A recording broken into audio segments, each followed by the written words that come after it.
Hello and welcome दोस्तों, बहुत बहुत स्वागत है आप सभी का मेरे इस यूट्यूब चैनल क्रिक शुभेंदु पे। तो फाइनल एशिया कप आ चुका है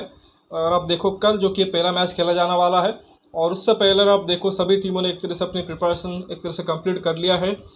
सभी टीम का स्क्वाड भी आ चुका है और every team are getting ready for the Asia cup. और सभी टीमें एक तरह से प्रिपेयर कर रही है एक बड़ी इवेंट में बिफोर द वर्ल्ड कप। तो उसी प्रोसेस में टीम इंडिया का भी एक तरह से प्रिपरेशन खत्म हुआ है। 24 तारीख से लेकर आप देखो आज तक, यानी कि 29 तारीख तक उनका जो एक 6 दिन का कैंप है वो बेंगलोर के ऑलोर में लगा हुआ था, जिसमें जो भी 17-18 खिलाड़ी थे वहाँ पे ज्वाइंट हुए थे। और वहाँ पे उनकी फिटनेस एक तरह से उनके गेम के ऊपर एक तरह से काम हो रहा था, प्रैक्टिस कर रहे थे। और एक तरह से कैंप आज खत्म हुआ है। प्री डिपार्चर एक तरह से प्रेस कॉन्फ्रेंस में भी एक तरह से राहुल द्रविड़ आए थे, जिसमें उन्होंने कुछ चीज़ों का एक तरीके से एक्सप्लेनेशन दिया टीम के बारे में कि क्या कुछ एक तरह से प्लान है। और मोस्ट लाइकली हो सकता है कि टीम जो कि वो कल ट्रैवल करे श्रीलंका के लिए, पता नहीं आज रात का अगर प्लान होगा या फिर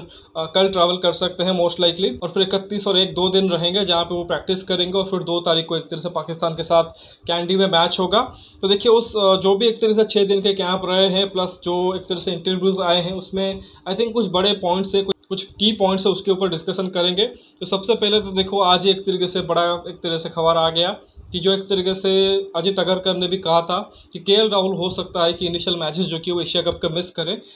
क्योंकि उनके साथ ये था कि जो सर्जरी की थी उससे तो एक तरह से रिकवरी कर गए थे, बट स्टिल वो 100% मैच फिट नहीं थे और उनको थोड़ा सा और वक्त लगता। और वहीं पे देखो 21 तारीख पे टीम अनाउंस हुई, उसके बावजूद आज 29 तारीख तक भी एक तरह से फिट नहीं हुए हैं। और राहुल द्रविड़ ने ही कहा है कि केएल राहुल जो कि है वो फर्स्ट जो एशिया कप के जो 2 मैचेस है जो कि श्रीलंका में, अगर आप देखो पहले कलर में खेला जाएगा कैंडी में 2 लीग स्टेज के मैचेस, पाकिस्तान और फिर नेपाल, यानी कि 2 को और 4 को, वो दोनों ही मैचेस वो एक तरह से मिस करेंगे। और अभी भी क्लैरिटी नहीं है कि क्या उसके बाद वो कंटिन्यू कर पाएंगे कि नहीं। और फिर ये भी खबर है कि 3 तारीख को आपका वर्ल्ड कप का स्क्वाड भी अनाउंसमेंट होना है। तो इस समय देखना इंटरेस्टिंग होगा कि केएल राहुल का एक तरह से स्टेटस क्या रहता है। तो ये एक बड़ी खबर थी। इसका मतलब ये है कि अब आपको ईशान किशन को एक तरीके से टीम में फिट इन करना पड़ेगा और उनको किस पोजीशन पे खिलाएंगे वो एक तरीके से अगले 1 2 दिन में एक तरीके से कैप्टन और कोच के लिए भी एक तरह से हेडेक बना रहेगा। हालांकि अभी मेरे हिसाब से उन्होंने डिसाइड कर भी लिया होगा, बट आपको एक तरह से पता लगेगा जब एक तरह से इंडिया पाकिस्तान का मैच होगा। बाकी संजू सैमसन का भी एक तरह से केस ऐसा है कि उनको आइडियल स्क्वाड में होना चाहिए था, बट क्योंकि वो रिजर्व में है अभी, अब पता नहीं, हो सकता है कि आने वाले समय में एक तरह से उनको मेन स्क्वाड में ऐड कर दिया जाए for the backup wicket keeper role. कुछ भी हो सकता है, बट फिलहाल के लिए यही है कि ईशान किशन अब फ्रंट रनर हो चुके हैं उस प्लेइंग 11 में। बाकी देखो जिस तरह से कैंप स्टार्ट हुआ और अब देखो 24 तारीख से खिलाड़ी ब्रेक मिला था काफ़ी खिलाड़ियों को वेस्ट इंडीज़ सीरीज़ के बाद। फिर कुछ खिलाड़ी आयरलैंड भी गए हुए थे, वहाँ से अगर आप देखो 3-4 खिलाड़ी जो कि इस कैंप में ज्वाइन करते हैं। और हर दिन अगर आप देखो 24 तारीख से लेकर आई थिंक आखिरी दिन तक आप देखो कुल 6 दिन के कैंप में थे, बीच में एक दिन ब्रेक था तो 5 दिन एक तरह से वहाँ पे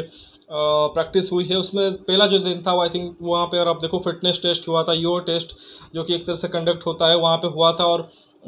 सभी खिलाड़ी एक तरह से वहाँ पे उस टेस्ट का हिस्सा बने थे। आई थिंक कुछ खिलाड़ी के लिए एक तरह से वो टेस्ट जो कि रखा नहीं गया था, जो आयरलैंड वाले प्लेयर्स थे जो कि वहाँ से ऑलरेडी खेल के आए थे, तो उनको एक तरह से उस टेस्ट का हिस्सा नहीं रखा गया था। साथ ही जो इंजरी से रिकवर कर रहे थे, चाहे श्रेयस अय्यर हो या फिर आपके केएल राहुल हो, उनके लिए भी शायद वो टेस्ट एक तरह से रखा नहीं गया था, बट बाकी खिलाड़ियों का एक तरह से टेस्ट हुआ, सभी खिलाड़ी उसमें पास भी हुए। और उसके बाद अगर आप देखो धीरे धीरे उन्होंने प्रैक्टिस भी स्टार्ट कर दिया और एक अच्छी चीज़ देखने को मिली कि प्रॉपर इंटेंसिटी के साथ अगर आप देखो वहाँ पे प्रैक्टिस हो रही थी, बहुत ज़्यादा सीरियसनेस दिख रही थी। आई थिंक जो ऑफिशियल ब्रॉडकास्टर है स्टार पोस्ट, वो भी एक तरीके से वहाँ से लाइव विजुअल से वो भी दिखा रहे थे कि किस तरह से खिलाड़ी प्रैक्टिस कर रहे हैं। नेट्स लगा हुआ है, ओपन नेट्स पे भी अगर आप देखो बैटिंग हो रहा है, मतलब सिचुएशन क्रिएट किया जा रहा था कि ऐसा मैच सिचुएशन हो एकदम से। अगर आप देखो फील्ड खुली हुई है, जो गेंदबाज है वो भी एक तरीके से पूरे रिदम में बॉल डाल रहे हैं मैच सिचुएशन के हिसाब से, और बैटिंग भी उसी हिसाब से हो रही है, बड़े शॉट लग रहे हैं, सिंगल डबल भी लिए जा रहे हैं। तो बहुत अच्छा लगा उसको देखते हुए कि एटलीस्ट प्रिपरेशन बेहतर हो रही है। और उसमें खास चीज़ ऐसी थी कि उस प्रैक्टिस सेशन में और उस कैंप में अगर आप देखो कि करीब करीब 13-14 एक तरीके से जो एक्सटर्नल गेंदबाज है, जो नेट गेंदबाज है, उनको लाए थे, चाहे वो राहुल चहर हो, वरुण चक्रवर्ती हो, आपके डोमेस्टिक गेंदबाज देखो अनिकेत चौधरी हो गए, यश दयाल हो गए, उमरान मलिक जो कि इस रेस से बाहर हो चुके हैं अभी सिलेक्शन के रेस से, वो भी वहाँ पे थे। और भी बहुत सारे गेंदबाज थे वहाँ पे जो कि एक तरह से इंडियन बैट्समैन को एक तरह से प्रैक्टिस करा रहे थे। ऑब्वियस रीजन है क्योंकि आप चाहते हो कि बड़े एशिया कप से पहले, वर्ल्ड कप से पहले आपके जो मेन गेंदबाज है वो एक तरह से फिट रहें और उनके ऊपर एक तरह से कहीं ना कहीं बहुत ज़्यादा लोड ना आए। तो उसी को एक तरीके से सही से यूटिलाइज़ करने के लिए उन्होंने काफ़ी सारे नेट गेंदबाज भी एक तरीके से वहाँ पे हायर किए हुए थे। जहाँ पे एक तरह से वो अपना बेस्ट दे रहे थे और खिलाड़ी भी एक तरीके से जो वहाँ पे सिलेक्ट हुए हैं एशिया कप के लिए वो भी एक तरह से अपना बेस्ट निकालने की कोशिश कर रहे थे। और एक इंटरेस्टिंग चीज़ जो कि हर दिन देखने को मिली कि जो बैट्समैन से वो पेयर में बैटिंग कर रहे हैं, कभी रोहित और गिल बैटिंग कर रहे हैं तो कभी रोहित और राहुल बैटिंग कर रहे हैं, कभी विराट और श्रेयस अय्यर बैटिंग कर रहे हैं, कभी विराट और जडेजा बैटिंग कर रहे हैं, कभी केएल राहुल हार्दिक पांड्या की जोड़ी बैटिंग कर रही है, कभी रविंद्र जडेजा की हार्दिक पांड्या की जोड़ी बैटिंग कर रही है। तो यानी कि मैच सिचुएशन को देखते हुए कि सपोज आप एक मैच सिचुएशन में फंस चुके हो, वहाँ पे आप किस तरह से बैटिंग करोगे, किस तरह से स्ट्राइक रोटेट करोगे, किस तरह से गेम को आगे चलाओगे, वो सब चीज़ें एक तरह से वहाँ पे ट्राई की जा रही थी। सपोज़ कि आप डेथ ओवर्स में बैटिंग कर रहे हो तो उसी हिसाब से तैयारी की जा रही थी कि डेथ ओवर्स के हिसाब से आपके गेंदबाज जो कि बॉलिंग भी कर रहे थे और डेथ ओवर्स के हिसाब से जिस तरह से वहाँ पे फिनिशर एक तरह से बैटिंग करते हैं उसी हिसाब से अगर आप देखो जडेजा हो गए या फिर हार्दिक पांड्या हो गए उस हिसाब से बैटिंग भी कर रहे थे। तो वो एक चीज़ ऐसी थी जिसको देखने में एक तरह से मज़ा आया और उसको एक तरह से देखने के बाद एक एक्साइटमेंट ज़रूर एक तरह से फील हो रहा है। एक अच्छा एक तरह से कहेंगे आप वाइब आ रहा है कि टीम इंडिया जो कि आने वाले टाइम पे जाके अच्छा ही करेगी। मतलब प्रैक्टिस सेशंस तो बहुत अच्छे रहे हैं, जो 5-6 दिन का कैंप रहा है उसमें बहुत अच्छे प्रैक्टिस भी हुए हैं। अब प्रैक्टिस ख़त्म हो चुका है, टीम रवाना हो जाएगी वहाँ पे। वहाँ पे 1-2 आई थिंक प्रैक्टिस सेशंस करेंगे और उसके बाद आप सीधे मैच में ही खेलोगे। अब उम्मीद यही कर सकते हैं कि जो भी एक तरह से वहाँ पे प्रैक्टिस हुए हैं इंडिया उसी में एक तरह से बेहतर रिजल्ट ला के दिखाए, क्योंकि काफ़ी सारे बैट्समैन ऐसे हैं जिन्होंने अभी रिसेंटली ओडीआई क्रिकेट नहीं खेला है। अगर आप रोहित और विराट की भी बात करें, आई गेस उन्होंने लास्ट टाइम ऑस्ट्रेलिया के खिलाफ खेला था। हालांकि रोहित शर्मा ने वेस्ट इंडीज़ के खिलाफ एक मैच में बैटिंग ज़रूर किया था, वो भी अगर आप देखो नंबर 7 पे आके बैटिंग किया था, नॉट आउट गए थे थोड़े से रन बना के। बाकी देखो विराट कोहली को वेस्ट इंडीज़ में बैटिंग करने का मौका नहीं मिला। आपके श्रेयस अय्यर एक बड़ी इंजरी के बाद कम कर रहे हैं, unfortunately KL Rahul miss out कर रहे हैं पहले 2 मैचेस में से। तो इस समय बहुत ज़्यादा एक तरह से आप उम्मीद यही करोगे कि आपके जो बैट्समैन है जितने जल्दी हो सके एक तरह से फॉर्म में लौटे। अच्छी चीज़ ये है कि पाकिस्तान के बाद आपको नेपाल से भी खेलना है, तो अगर सपोज़ कि गड़बड़ हो गया पहले मैच में, आप नहीं चाहोगे कि हो, बट अगर कोई गड़बड़ हो गया पहले मैच में तो आपके पास एक दूसरा मैच है जहां से अगर आप जीत गए तो आप सुपर 4 में एंट्री कर सकते हो और फिर वहां तक आप उम्मीद करोगे कि आपके बैट्समैन जो कि प्रॉपरली रेडी हो। बाकी देखिए, अब जब कैंप ख़त्म हो चुका है, प्रैक्टिस सेशन ओवर हो चुके हैं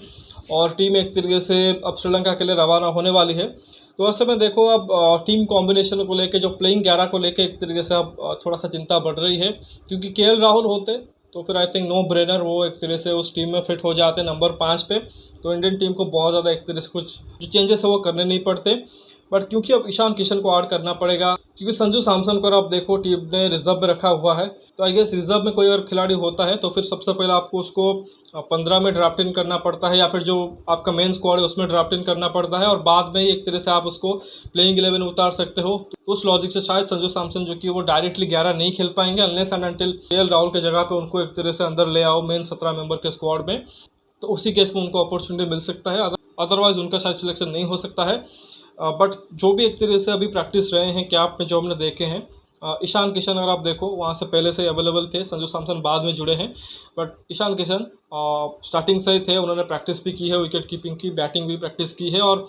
आई थिंक हार्दिक जडेजा इनके साथ वो बैटिंग कर रहे थे, यानी कि वो जो नंबर 6-7 वाला स्लॉट है जहाँ पे फिनिशर रोल में वहाँ पे शायद प्रैक्टिस कर रहे थे, तो होपफुली उसी रोल में टीम इंडिया उनको खिलाएगी, क्योंकि काफ़ी सारे एक तरीके से एक्सपर्ट हैं, जो फैंस है वो भी एक तरह से डिमांड कर रहे थे कि आप ईशान किशन को अगर खिला रहे हो तो फिर विराट कोहली को 4 कर सकते हो, ईशान किशन को मे भी आप नंबर 3 कर सकते हो या फिर उनसे ओपन करा के शुभमन गिल को 3 कर दो।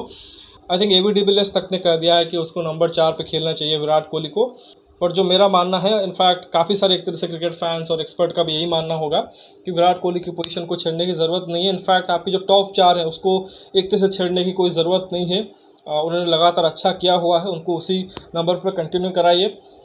ईशान किशन का जो स्पॉट है, हालांकि वो बैकअप ओपनर ही है, बट उनको आप नंबर 5 नंबर 6 पे फिट कर सकते हो, तो वहाँ पे आप उनको एक तरह से फिनिशर यूज़ करो, क्योंकि आपको पता है कि वंस केएल राहुल 100% फिट हो जाएंगे तो उनको आना ही पड़ेगा, तो उनका पोजीशन नंबर 5 पे है, तो उसी पोजीशन पे उनको एक तरह से ट्राई करना चाहिए। तो आई थिंक एक चीज़ ऐसी है जो कि एक तरह से हम मतलब बेसब्री से इंतज़ार करेंगे 2 तारीख का, और जब टॉस होता है तो रोहित शर्मा क्या बैटिंग ऑर्डर रखते हैं वो एक तरह से इंटरेस्टिंग होगा। बाकी कल से एक तरह से एशिया कप स्टार्ट हो रहा है, नेपाल क्रिकेट के लिए बहुत बड़ा दिन है क्योंकि पाकिस्तान को वो खेलेंगे। एशिया कप जैसे बड़े मंच के ऊपर उनके लिए एक बहुत बड़ा अपॉर्चुनिटी होगा, क्या जीत पाएंगे कि नहीं, क्या बेहतर क्रिकेट खेल पाएंगे कि नहीं, वो तो एक तरह से बात की बात है, बट आई थिंक वो पार्टिसिपेट कर रहे हैं एशिया कप में, इंडिया पाकिस्तान के खिलाफ खेल रहे हैं, वो अपने आप में एक बहुत एक तरह से प्राउड मोमेंट होगा उनके लिए। तो मतलब कल का एक तरह से बहुत इंतज़ार रहेगा। तो देखते हैं क्या होता है आगे एशिया कप में। तो फिलहाल इस वीडियो में बस इतना ही। आशा करता हूँ कि वीडियो आपको ज़रूर पसंद आएगा। वीडियो को लाइक ज़रूर करिए, साथ ही चैनल को सब्सक्राइब जरूर कर दीजिए अगर अभी तक आपने सब्सक्राइब नहीं किया है। कमेंट सेक्शन में अपना राय रख सकते हैं और आपको क्या लगता है कि क्या ईशान किशन को ही टीम इंडिया को खिलाना चाहिए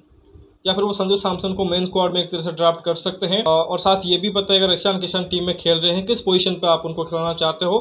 बाकी नोटिफिकेशन की घंटी दबा लीजिए ताकि हर एक वीडियो की अपडेट आपको टाइम टू टाइम मिलती रहे। मिलते हैं अगले वीडियो में, तब तक के लिए धन्यवाद। जय हिंद।